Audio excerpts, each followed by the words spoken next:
రోజు పిల్లలను చూసి ఏడ్పు తప్ప బ్రతుకులో నవ్వనేది నీ జీవితంలో లేకుండా అయిపోయిందేమో.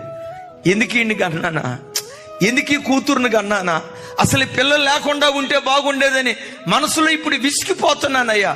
నిజమే, ఆ పిల్లలకి తెలిసి తెలియక కొన్ని పొరపాట్లు చేశారు, కొన్ని తప్పటడుగులు వేశారు.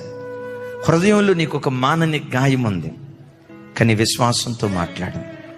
ఒక రోజు రాబోతుంది, ఏ పిల్లలను బట్టి నేను తలదించుకున్నానో అదే పిల్లలను బట్టి తలెత్తుకొని తిరిగే దినాలు నా దేవుడు నాకు అనుగ్రహించబోతున్నాడు.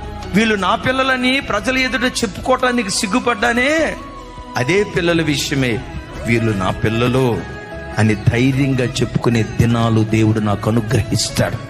నా పిల్లల తల మీద ఉన్న శాపపు కాడి దేవుడు విరగొడతాడు. ఎప్పుడు నీ నోటితో ప్రవచిస్తూ మాట్లాడు, నీవన్నట్టే దేవుడు జరిగించును.